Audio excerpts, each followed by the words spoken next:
This is Bradbury 100, celebrating the centenary year of American writer Ray Bradbury.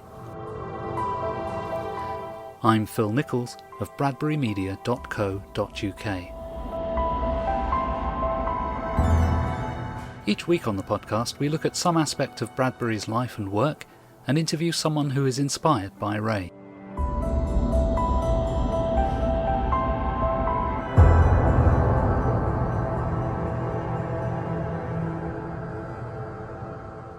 Welcome to another episode of Bradbury 100. Now you would hope, wouldn't you, that in Ray Bradbury's centenary year there might be a new Bradbury book in the shops? Well, good news. There is. Hard Case Crime has published a new short story collection by Bradbury called Killer Come Back to Me. And my guest on the podcast this week is the editor and publisher of that book, Charles Ardai. Although we often think of Bradbury as a science fiction, fantasy or horror writer, he did write a lot of crime and mystery stories as well. All of them really very unconventional, of course. Bradbury just didn't have the kind of logical mind it would take to write, Sherlock Holmes mysteries. But he did have the imagination to create unusual crime scenes involving serial killers, murderous babies, corpses, conjoined twins. And Bradbury spent much of his early career writing stories for the pulp crime magazines. And in a surprise late career move, he also turned to writing mystery novels in the 1980s through to the 2000s.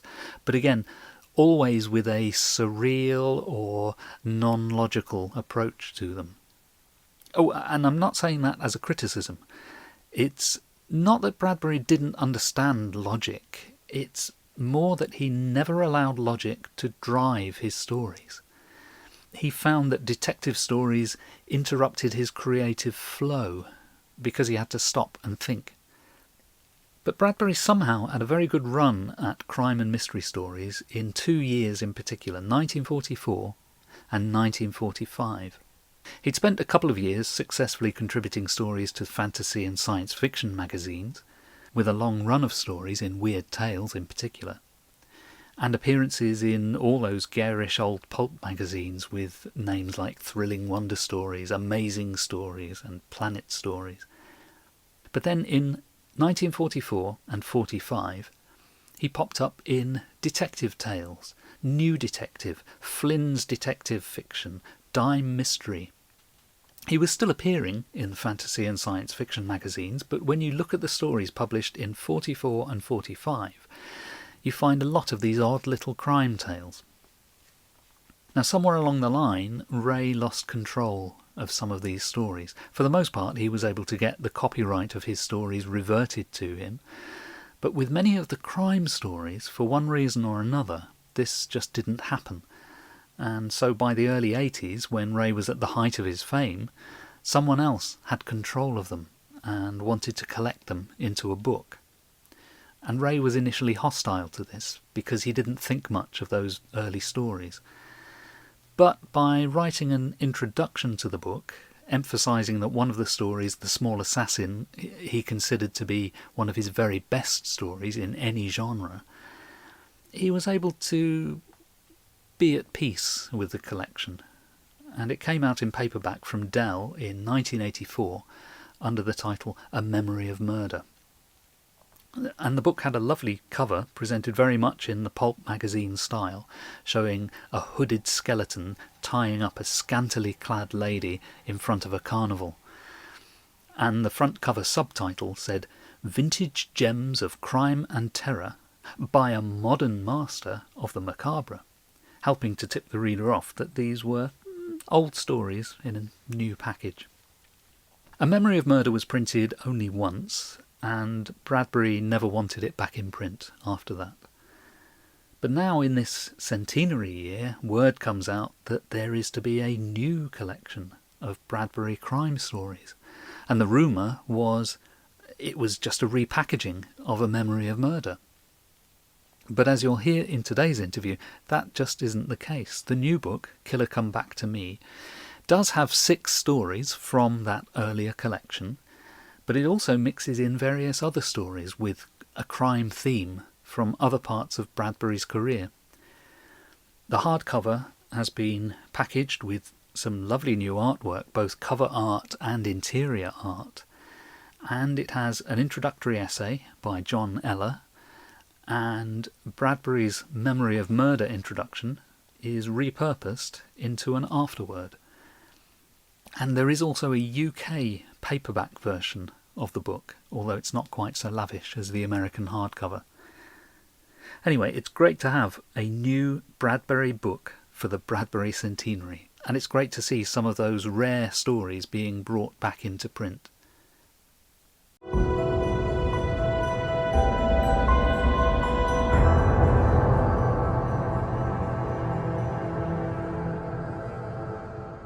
Well, now we can find out more about that Bradbury collection and about how Bradbury fits into the field of crime publishing with my guest this week, Charles Ardai. Joining me today on Bradbury 100 is author and editor Charles Ardai. Charles is an award-winning writer of novels such as Little Girl Lost and Songs of Innocence, and of many short stories, and he sometimes goes by the alias of Richard Alias.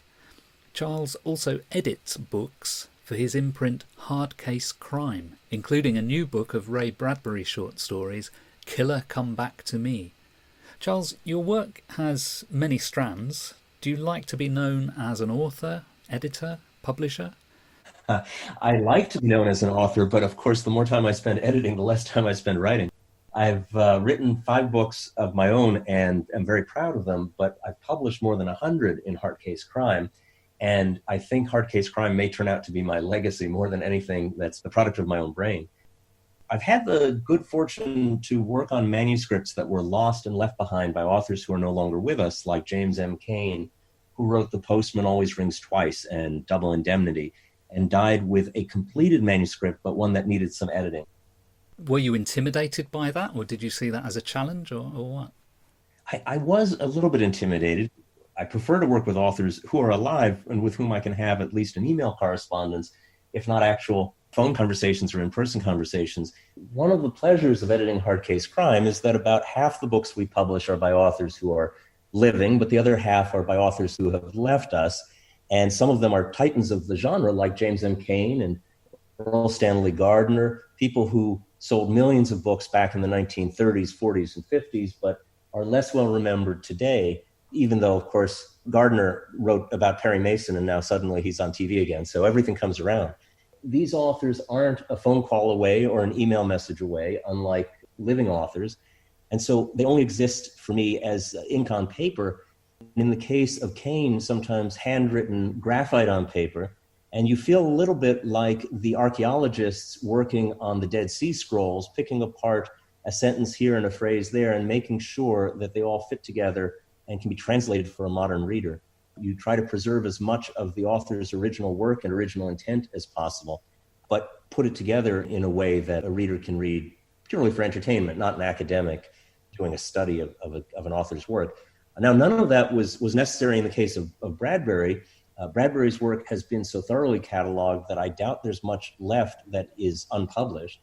And in the case of Killer Come Back to Me, which we'll talk about, of course, shortly, it's a collection of stories that existed in final form. But one of the interesting things is that Bradbury himself kept tinkering with some of his work after it was originally published. So, for instance, the version of a story that appeared in a 1950s issue of Ellery Queen's Mystery Magazine is not necessarily the version that you'll see in a final collection like Bradbury's stories that came out either toward the end of his life or shortly after. And of course, when he adapted material from a short story into a chapter of a novel like Dandelion Wine, quite a few changes were made. So we did have the interesting challenge of figuring out which version to publish, which version and why the changes and what would Bradbury have wanted. I wish he were a phone call away. I wish we could have reached out to him and asked those questions. So how did you choose between competing versions of a story then? Did you choose to go for the earliest version or the preferred text? How did you go about that? As a general matter, I would err on the side of the preferred text. However, when a story became part of a novel, so for instance, the short story that became a chapter of Dandelion Wine, it was clear that some of the changes were made to fit it into the broader architecture of the novel. And so since we're publishing it in the form of a short story, we reverted to the short story form because it didn't have the chapter before and the chapter after for support. There were cases where a small choice, a typographic choice, was clearly a matter of house style on the part of a magazine editor. Some magazine editors like a certain number of dots in an ellipsis. There are changes on different sides of the Atlantic for where commas go and what number of strokes are in a quotation mark. And so that sort of thing we just dealt with as house style and made sure that they were consistent from story to story. You don't want to see variations halfway through a book. But in terms of the substance, there was no very significant editorial work required or appropriate. I think there were a couple of things that felt just like interesting or odd editorial choices. I think in the original magazine publication of the story that wound up in Dandelion Wine, the spinsters who go to the movies even though there's a serial killer out and about threatening them, they go to see Charlie Chaplin in one version and they go to see Harold Lloyd in the other. That's an interesting question. You know, obviously Bradbury loved Chaplin. That was clear from many things he wrote. Probably liked Lloyd as well, but why make that choice, right? That change seems very subtle. And the only thing that occurred to me was that the Lloyd movie that was being seen was, I'm going to get the title wrong, forgive me. It's the one where he hangs off the face of a giant clock. It's either Safety First or Safety Last. The important thing was safety. And you have these three spinsters going out at the risk of their own lives because a killer is about. And so the relevance of the title in the case of the Lloyd was meaningful to the story, and there was no equivalent echo in the Chaplin. So I think we may have gone with the Lloyd. But in any event, we made the best choice we could in each case. That was perhaps the most striking. I think in the sequel to that story, The Whole Town's Sleeping and At Midnight in the Month of June are the two stories. I think there's a glass of lemonade that one of the female characters is drinking when she heads out, and the glass is empty in one scene and half full in the next. That's clearly just an error. I mean, that wasn't a deliberate choice. And so I think we fixed that. But it was all very, very small things like that. I noticed in the book you've actually put those two stories right next to each other because, of course, one does follow the other. That's right. The funny thing is that the history of the second story, the sequel, was that Frederick Danae, who was one of the two cousins that together collaborated on novels and stories under the name Ellery Queen, a name that was very famous back in the 40s and 50s. Fred Danae, in addition to his work as a writer, was the editor, hands-on, of Ellery Queen's Mystery Magazine for 40 years, from 1941 until his death, I think, around 1980. And he went to Bradbury, whom he admired, and he asked Bradbury for a story. And I think for a long time, Bradbury resisted. He didn't have an idea for him, or maybe the rates he was paying weren't high enough, or what have you. But eventually, Danae suggested that there was a story to be told following up on At Midnight in the Month of June, because it ends very much in the Lady and the Tiger mode, where I don't want to spoil the story, but you don't have closure on what happens to the character at the end of that story. And I guess Bradbury was taken by that idea and wrote the sequel specifically at Danae's request, and it appeared for the first time anywhere in Ellery Queen's Mystery Magazine. And it felt like, since it was so clearly a direct response to the earlier story, the two ought to be back to back. I think we did something similar, although it was less compelling, with the two marionette stories that we published. The stories about a near-future society in which robots, androids, could be manufactured that look and sound and even think and apparently feel like human beings. And there were several such stories. I actually don't remember. You may know better than I how many Bradbury wrote. There were at least 3, and we only took 2 that had a very strong crime component to them. You know, what would happen if you wanted to kill someone in your life and didn't want to go to jail for it? What if you had a robot commission that looked just like that person and was indistinguishable from that person, and you murdered the robot instead? Would that get your homicidal impulse out of your system and ought you to go to jail for it if you do it? And that's one of my favorites of Bradbury's crime stories. So I was very glad that we could include it. Because there were 2 marionette stories we wanted to do, we put those back to back as well. That was one I hadn't noticed that you'd done that. But yeah, I'm looking at the table of contents now, and yeah, I can see you've done that. The other pieces of the table of contents organization, I'm a fussy fellow, and it doesn't always lead to any particularly noteworthy results. But the order of the stories, if any reader wants to, they can probably, after reading all the stories, reconstruct what was going through my head. Those two examples I gave were pretty clear cut. But you'll notice, for instance, that there are 3 stories in the book that have trains as a conspicuous element. This is one of the reasons we had a train painted on the cover. These are not steam locomotives as in the Wild West, so we took liberties in the art. These are more like Amtrak trains. But the 3 stories involve train journeys that are metaphorically journeys into the past or into the unknown. And I thought, what do you do with 3 train stories? Do you run those back to back? Well, that could be a little tiring. So what I did was have one open the book and one close the book and one come at the geographic center of the book. So the book is cross-cut like a continent with train voyages. So those 3 stories then are A Touch of Petulance to open the book, Utterly Perfect Murder to close the book. Yes, and, that's right. And The Town Where No One Got Off. Very good. Yeah. Very good. Yes, those are the 3 that have trains in them. And normally you might think, well, who needs 3 train stories? Well, the train isn't the point of the story. And those 3 are 3 of my favorites in the book, so I couldn't lose even one of them. So all 3 made it in. And then within each section, between the first and second and third train story, as you read, you'll find common threads. So for instance, you have several stories where the narrator is a child, or the main character, the viewpoint character is a child. There was a thematic connection that made me happy to see those stories back to back. There's a story toward the front, I believe, possibly the first story, Touch of Petulance, where there's a reference to a certain school. And in a subsequent story, 2 or 3 stories on, called the Screaming Woman, or is it the Screaming Lady? Forgive me, my memory for titles is dreadful. Screaming Woman. Screaming Woman. There is a reference to the same school. I think there's a teacher or a student from the same school that was mentioned in the first story. That wasn't something we added or edited in for amusement value. That was there in the Bradbury original. And I suspect that no scholar of Bradbury's work ever particularly picked out the fact that this school gets mentioned in multiple stories. Well, now you'll have the opportunity because you'll see them in close proximity. So these are just little fun games. I mean, in the end, each story stands on its own, and they're just wonderful, concise, concentrated bursts of storytelling, eloquence and power. And that should be the dominant way in which readers relate to them. But having read the book once, you have the secondary pleasure of going through it again for all these small interconnectednesses that make the Bradbury universe a little more intricate and fun. Yeah, that sounds really good. I hadn't noticed some of those things. It makes me want to go and read it all now from cover to cover. I feel the same way, even having read it now several times in the course of the editing of it. I think close reading is a pleasure, and very few authors reward it the way that Bradbury does, because sentence by sentence and word by word, he puts such obvious care into the selection of every phrase. You owe it to the man to read with the same loving attention that he put into the writing.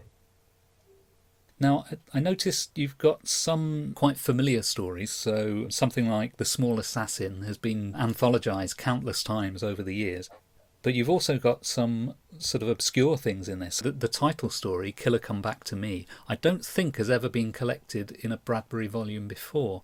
So how did you strike the balance between the classics and the less familiar? It's an excellent question. You know, the title story was his first crime story ever written, or at least ever published. And so I liked having that as an anchor story for that reason. Its obscurity was another reason. I wanted to give readers a chance to discover some works that they hadn't read before. And those are rare. I worked closely with Michael Congdon, Don Congdon's son, who's been the agent for Bradbury and Bradbury's estate for many, many years. And he brought in Jonathan Eller from the Bradbury Center. And together we did a kind of round robin of suggesting stories, emailing stories to each other to read or reread, talking with each other about the merits and relative strengths of different stories. It really was quite wonderful. It felt like something out of my college days when you'd have a bull session with really smart people who cared about a subject. And in a sense, this book had 3 editors, none of us credited because it's not about the credit, but we had a lot of fun putting it together. And I think Eller was the one who suggested the title story, not necessarily as the title story, although it became apparent that it would be a good choice for that. And he talked about how it had appeared in one collection, but a collection that has only been seen really by academics. It was published by an academic press, The cost of one volume is quite high, as academic press's work often is. And so I'm confident that no mainstream reader would have it on his shelf. I don't have it on my shelf. I only had access to it because of Eller himself. And so this, while not technically the story's first publication or its first anthologization, to coin a term, or to merely mispronounce it, I think it is the first time the story has been brought to the attention of the wider public and the wider audience. So we feel like it's discovering a lost story, even if it's not completely lost. It's a little bit like the Easter Island heads that have bodies under the ground and had to be dug out. Everyone had seen the head, but you want to show people the body as well. And that's how we thought about this. The Small Assassin, in an earlier volume of stories that Bradbury allowed to be published once and only once in his life, called Memory of Murder. In his preface to that anthology, he said he felt The Small Assassin was one of the best stories he ever wrote in any genre. Having given that story that level of praise, and since we were planning to reprint his preface to A Memory of Murder in this new volume, we couldn't leave it out. It would be cruel to let people read Bradbury's own assessment that it was one of his very best stories and then not publish it. Perhaps the Dandelion Wine chapter would be the next most well-known piece of writing because, of course, so many millions of people have read Dandelion Wine. And there are one or two others that I think people may be familiar with, perhaps because they saw an adaptation on the Ray Bradbury Theater TV show, for instance. So there are a handful of stories, perhaps half the book, that people might have a good recollection of and feel fondly towards and be happy to see again. And then the other half is going to be work that is likely to be far more obscure, stories that came out of very old pulp magazines and haven't been reprinted, or were a one-time appearance in a magazine like McCall's, and have generally either not appeared since or only appeared on page 372 out of 1,000 in a volume like Bradbury Stories, where everyone enters the book with the best intention of completing it, but realistically, we realize that most people will go through the first dozen stories and never make it to the last dozen, or they'll pick the best known ones from the table of contents and read those for the sheer joy of it. But we know that many stories in a 100-story anthology never get read. And so our goal was to make this not a 100-story anthology, but a 20-story anthology where every story shines and every story will get read and enjoyed. And roughly half of them are familiar and half are unfamiliar. When we first considered doing an anthology, the natural and easy thing to do would be to pull that old volume, Memory of Murder, ask Ray's daughters for permission to reissue it, but I didn't want to do that for the obvious reason that Ray didn't want it reprinted. He made it clear. And reading the book, you can imagine some reasons why he might not. The best stories in that book, like The Small Assassin, are really terrific. And there are perhaps half a dozen of those that are really, really good. But then the other dozen were varying degrees of quality. These were his early work. Some of them were journeyman work. And he describes it himself as writing every day or two, he would sit down and start a new story. And they wouldn't all be good, especially when he was a young man and hadn't learned his craft yet. They all had a sentence here or a sentence there that was truly Bradburian and wonderful. But they didn't all have as many of them as he would have been proud to display. And so I don't think he wanted some of those stories to be his legacy to the world. And we certainly didn't want the weaker of those stories to be what people thought of as Bradbury's contribution to our genre. I think people will go into a crime collection by a science fiction writer or a fantasist expecting the work to be of a second-rate quality. They'll say, well, sure, Isaac Asimov also wrote a mystery novel or two, but they weren't the equal to his robot novels. Of course, they forget that the robot novels were detective novels too. But they're right in that case. And here what we wanted was to showcase the 20 stories that Bradbury wrote in this genre that were the equal of the very best work ever written in this field by anyone, by authors like Roald Dahl, who was also not known primarily as a crime writer, or someone like William Faulkner, who is, of course, known as a literary author, but also won second prize in the Ellery Queen's Mystery Magazine competition in 1948. Now, you might ask, who won first prize? That must have been some story. It was a science fiction writer named Manly Wade Wellman. Faulkner never lived it down.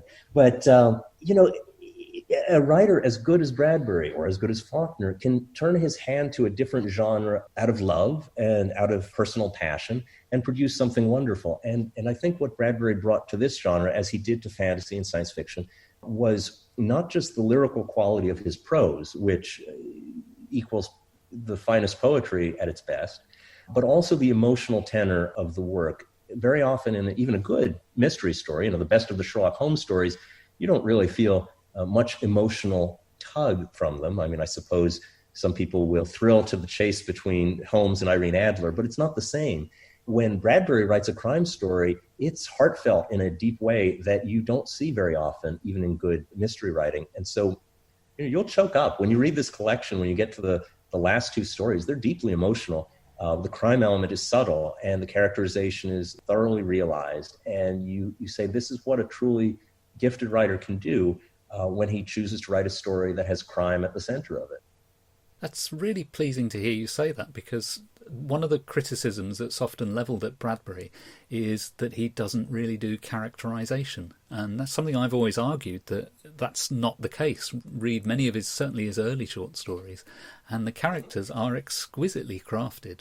I think you're right. I mean, heaven knows there are stories that are a little bit more of the twist in the tail variety. Even in this collection, you'll find some where the fun of it is the clever reversal at the end, and the characters are in support of that. And it's an 8-page story or a 10-page story, and how much characterization can you do?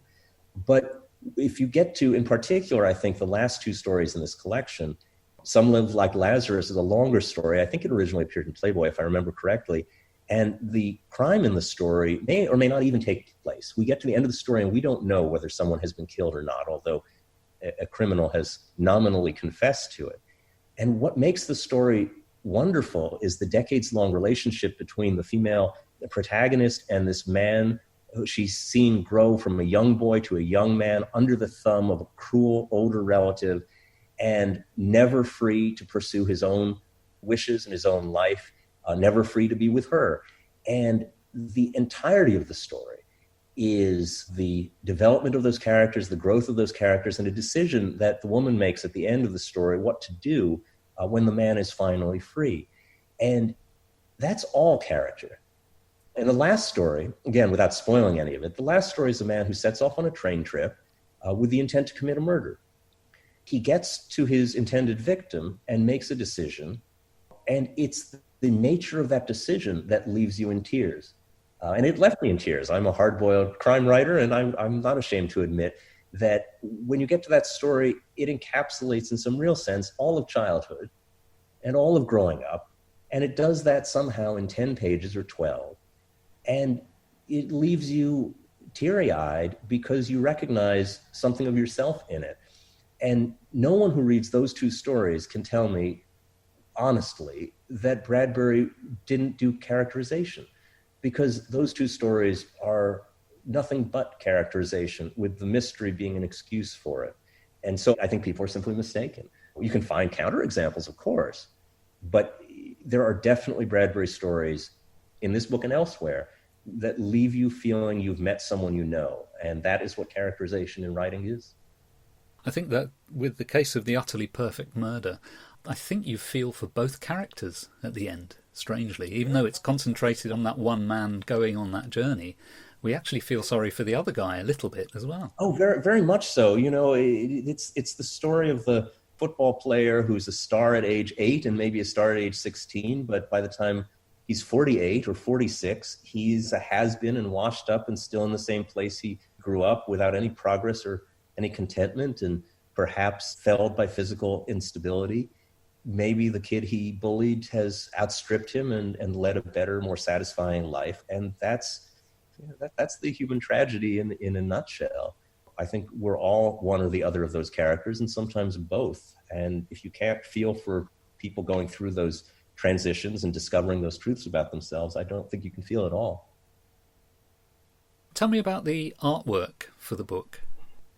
So we have 3 artists involved with this book. On the front cover, most prominently, you see an absolutely gorgeous montage painted by Paul Mann, who's probably best known for the posters he does for movies, not so much the posters that actually appear in the theaters, if there are ever theaters again, but sort of collectible posters done after the fact that fans really love. And he's done everything from famous characters like James Bond and Indiana Jones to more obscure things. He's a brilliant artist. He lives in Utah and really took to this assignment. The trick is, if you have a book that's all about one thing, you paint a picture of that and you're done. But if you have a collection of 20 stories, what do you paint a picture of? Do you pick one to focus on, or do you find elements from all? And here we picked out a few elements that I identified as common. The 3 train rides, of course. Bradbury has had a lifelong passion for the theater, the carnival arts.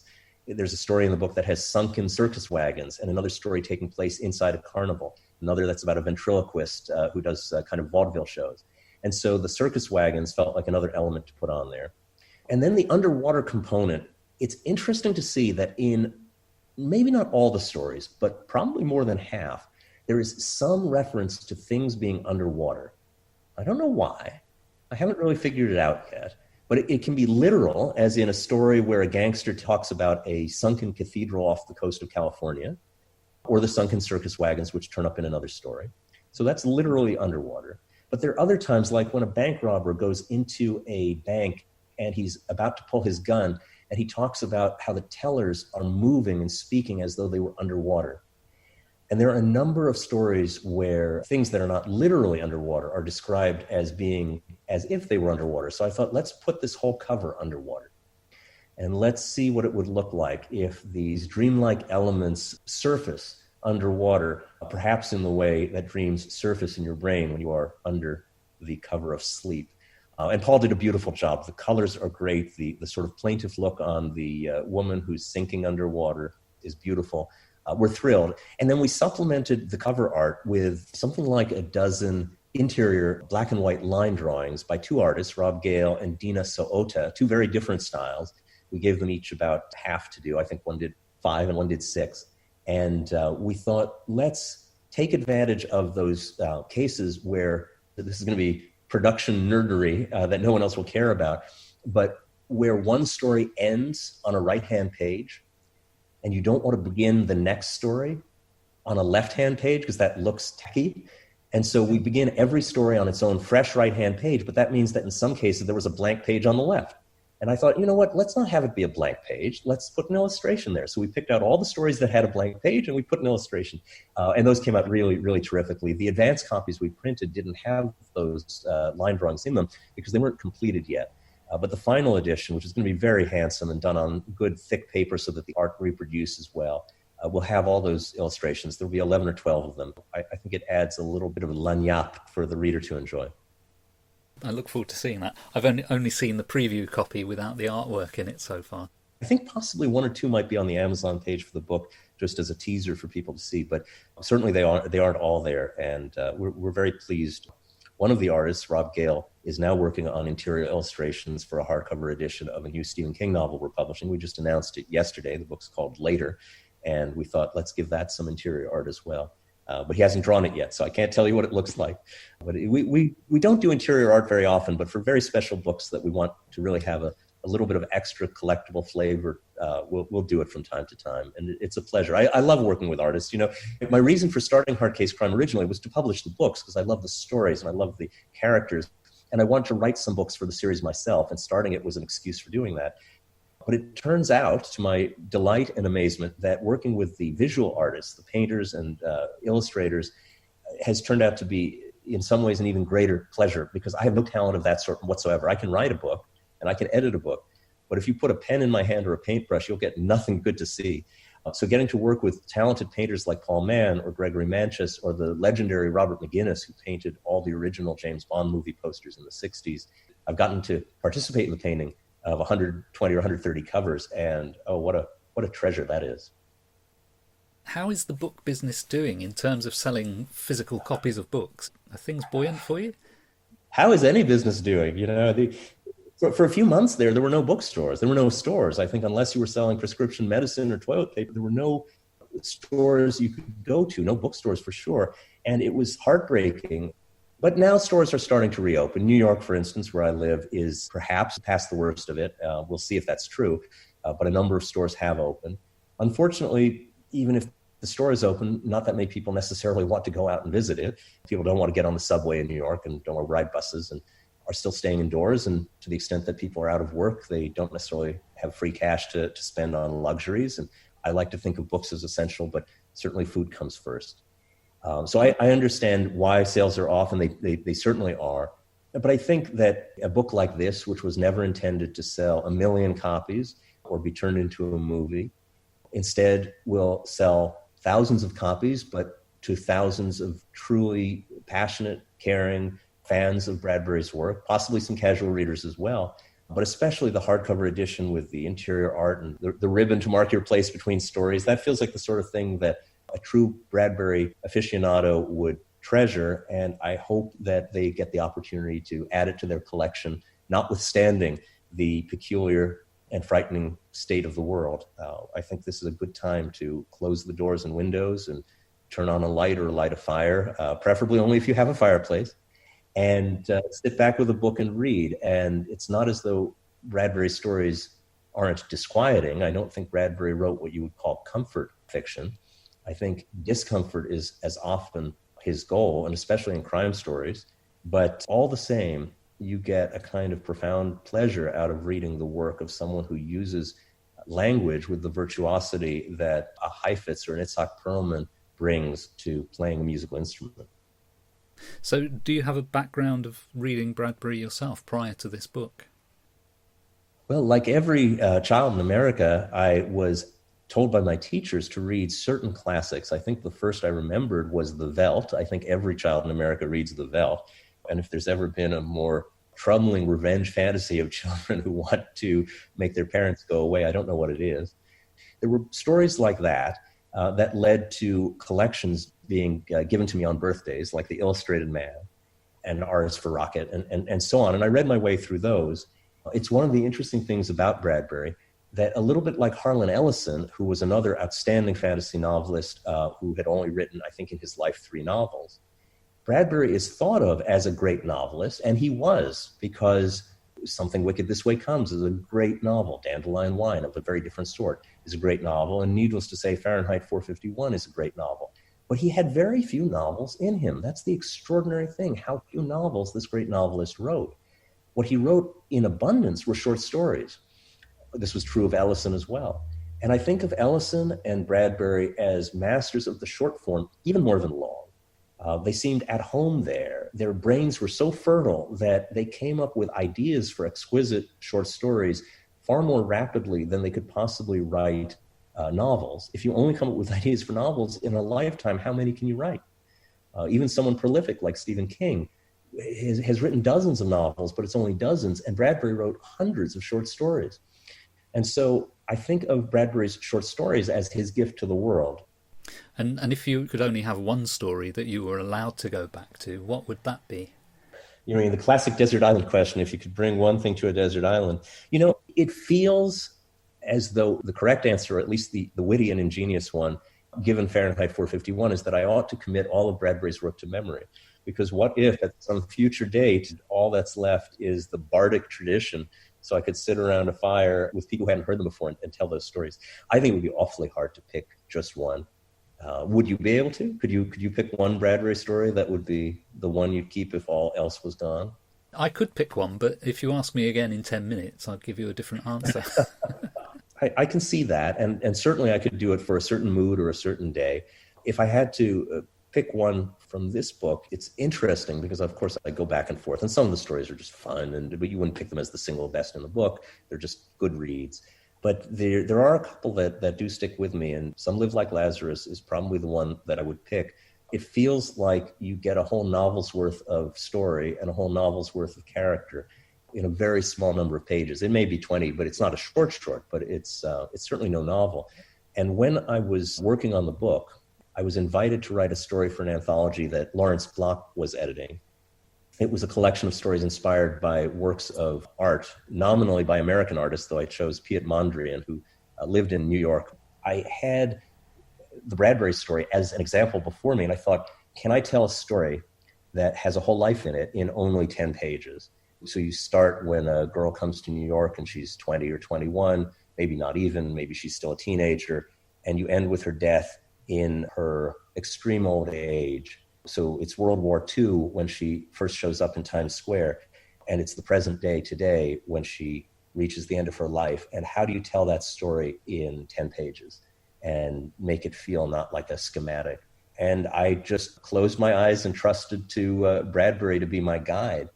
I didn't copy his story, of course, but how do you do that? How do you move from paragraph to paragraph and make a lifetime pass? Bradbury has so much to teach the writer who reads him. And I don't doubt that he has much to teach anyone who reads him. But if you're a writer, going through those sentences and those paragraphs and seeing what he does and how he does it, that's a master class. And I wish I had the chance to get to know him. I had one interaction with Bradbury, very, very remote, when I was a teenager, and I was working as an intern, unpaid, at Isaac Asimov's science fiction magazine, which was published in New York, where I live. And there was a decision made to create an Isaac Asimov branded board game, where you would go from planet to planet trading various goods. And as an in-joke, the planets were named after famous writers other than Asimov. So there was a Heinlein planet and a Bradbury planet and so on. And we felt we shouldn't do that without getting the writer's blessing. And most of the writers were people that we worked with daily and could easily just pick up the phone and call. But Heinlein we had to write to, and Bradbury we had to write to. He lived all the way out on the West Coast. I don't know if he ever came east. And I was the poor sot given the assignment to get in touch. And I wrote him a letter and said, "Dear Mr. Bradbury, I hope you won't mind. I hope you don't think this is an imposition. I'm sure you couldn't care less, but there's this board game and there'll be a planet called Bradbury and its chief export will be dandelion wine." And he wrote back a lovely little note saying something like, "Well, if Isaac wants to do it, I'd do anything for Isaac." That was my entire interaction with Ray Bradbury from the beginning to the end of my career. But it was generous of him in a modest way. And somewhere, I think, in my bookshelf, I still have that handwritten note. But embarrassingly, I don't know if I could put my hand on it if I had to. What about the game? Can you still get the game? I don't think you can. It was an old-fashioned board game with wooden pieces published by a company that I believe still exists called Steve Jackson Games. The final name of the game was Isaac Asimov's Star Traders, Traders, not traders like people who betray you. You could probably find it on eBay. It was a fun game. I remember playtesting it to see if it worked, and it worked. And we had a lot of fun. I think at one point Isaac came in to play it with us, and we took some photos of it. It's been a treat. I began young. I guess these guys did too. Bradbury started as a writer very young, and Isaac did. And I had the privilege of getting to know them. And I feel in some ways Hard Case Crime is a piece of that, where I got to work with writers that I love. Some died too soon. In other cases, I got to work with them before they died. So Ed McBain, whose real name was, I was about to say whose real name was Evan Hunter, but that was also not his real name. His birth name was Salvatore Lombino, but he changed it to Evan Hunter. And then he wrote under many, many names. Donald Westlake, Michael Crichton. These are writers who, had I started Hard Case Crime even a few years later, I wouldn't have gotten to meet and talk to and work with. It's such a treat and such a privilege to go to a guy like Michael Crichton, who had made millions of dollars with Jurassic Park and so many other great successes, and to say to him, Mr. Crichton, I should have said Dr. Crichton since he had gone to Harvard Medical School, but in any event, Mr. Crichton, do you mind if we reissue these 8 books that you wrote when you were in medical school, and you wrote under a fake name because you were afraid that they'd kick you out of Harvard if they knew you were writing sexy potboilers on the side. And you never allowed to be reprinted, never, not once. And to have him look at our books, our covers, and say, "Oh my goodness, if you promise me a cover that looks like that, I'll let you reprint one of them, but you can never tell anyone, as long as I'm alive, you can never tell anyone that it's me. You have to publish it as John Lang." And I remember saying, if we publish it as John Lang, we're only going to sell 5,000 copies. And if we publish it as Michael Crichton, we'll sell 50,000. He said, "I don't care. I want it published as John Lang. And we'll just do one. We'll test it out. We'll see how it goes." And then after the first one came out, he had so much fun with it that he said, "Let's do another one." And for the second one, he wrote a new first chapter and last chapter to sort of bookend the old book, set in the present day. And I remember getting letters from people saying, "I don't understand how this is possible. This book is copyrighted 1963. And in the first chapter, there's a reference to video cameras. How can that possibly be? Was the author so precognitive that he was able to come up with these technologies 50 years ago?" And I didn't have the heart to explain that actually, no, he just wrote that chapter now. Hard Case Crime has been an adventure for me. And even though it would have been an even greater adventure if Ray were still alive and we could celebrate his 100th birthday with him and show him this book, and if I could have asked him, was the glass supposed to be half empty or completely empty? Why Chaplin? Why not Harold Lloyd? That would have made it even greater. But even without that, the chance to publish a book by an author that I first read at age 7 or 8 and who changed my world, who changed my life, who made me want to be a reader and want to be a writer, who taught me so much about how writing is done, if done well. What an extraordinary opportunity that is. So many people never get to have any dialogue with their idols. And I get at least this kind of limited, one-sided chance to give an embrace to a man who I dearly feel I owe it to. That's fantastic. And I'm really pleased that it is coming out this year, because otherwise we would have gone through Bradbury's centenary year without there being a particular book of his coming out.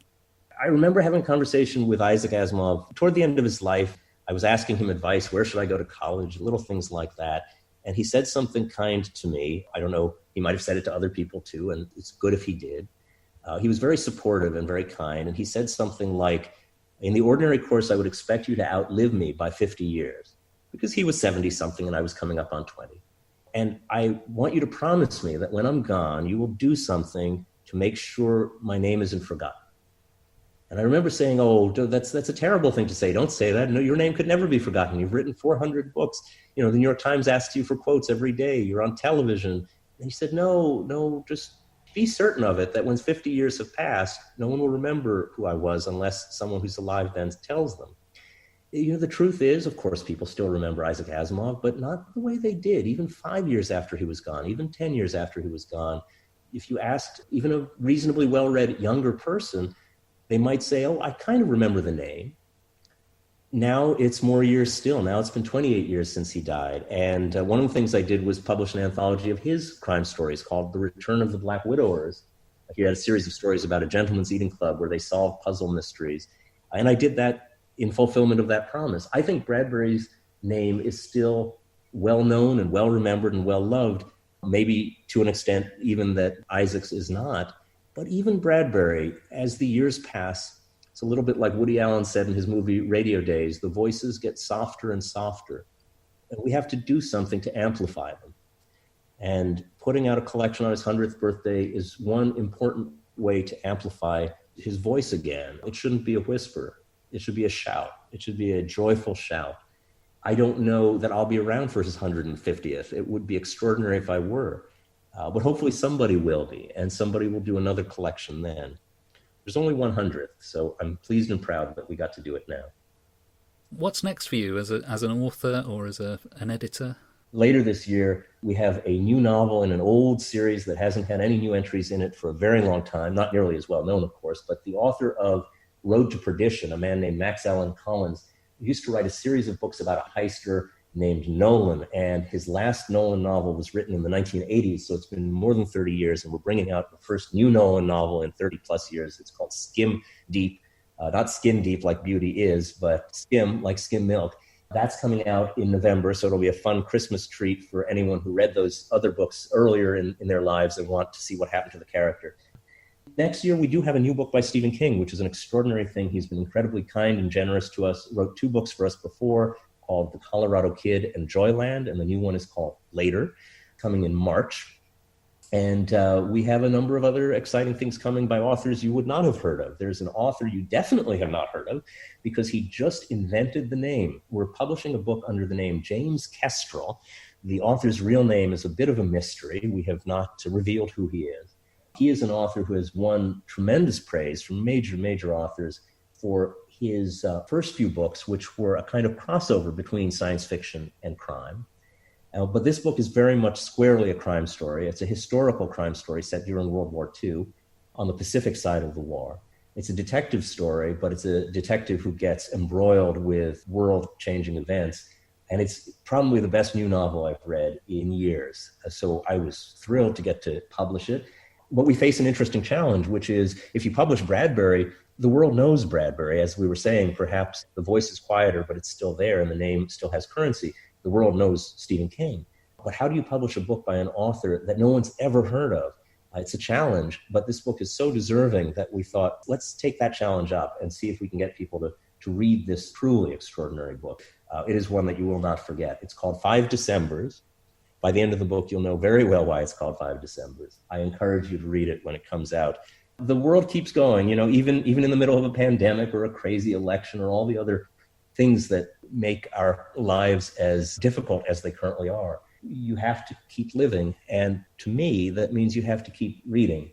For a writer, it also means you have to keep writing. And I hope to get my hand back to that soon. But life without reading, to me, is not life. And so I encourage everyone who listens to your podcast, as good as listening is also good. It's a form of reading with your ears. But I encourage you to find a good old-fashioned book and press those words into your eyes one by one, just like in the old days, and you will find you have given yourself a gift. Whether it's Bradbury or King or the anonymous James Kestrel, that experience of reading is going to enrich you. I know I'm preaching to the choir, but who knows, perhaps someone in one of the more distant pews will hear this and take us up on it, whether it's our book or not, whether it's Bradbury or not. Very good advice. If listeners would like to find out more about your work or Hard Case Crime, where can they look? We have a website, www.hardcasecrime.com, HARDCASECRIME, just like you'd think, with no punctuation. And that will give you a lot of information. Anyone who's on social media and goes on Facebook or Instagram and searches for Hard Case Crime will find some rudimentary pages there as well. But I admit I'm not very good at keeping those up to date. You can go to any bookstore, of course. And if your local bookstore is smaller or has a more limited selection, you can ask them to special order books from us, but you can also go online, and there's no shame in doing that. Once, many years ago, before he started Amazon.com, Jeff Bezos and I were friends, co-workers on the same floor in a Manhattan skyscraper. And I can tell you from long ago conversations, that is a man who grew up reading fantasy and science fiction. He was a Heinlein reader mostly. He's someone who cared about books deeply. So I will never condemn anyone for going on the computer, typing that one ancient Greek word, and finding access to the greatest library since Alexandria. It is a powerful tool, if an imperfect one, and you can find every book Hard Case Crime has ever published on there, and we are grateful if you do that.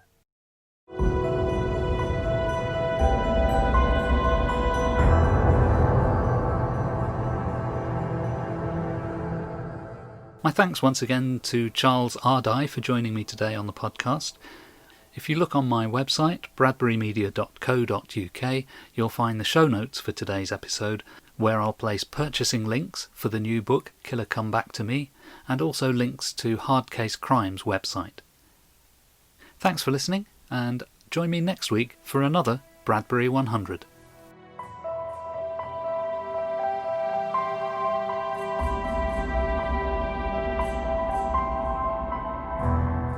Bradbury 100 is presented and produced by Phil Nichols, in collaboration with the Centre for Ray Bradbury Studies. Music is provided by Purple Planet at purpleplanet.com. Please subscribe to the podcast using your podcast app. You can find us on Stitcher, iTunes, Spotify, TuneIn, SoundCloud, and all good podcast places. And you can find us on Facebook too. For more information, head to bradburymedia.co.uk.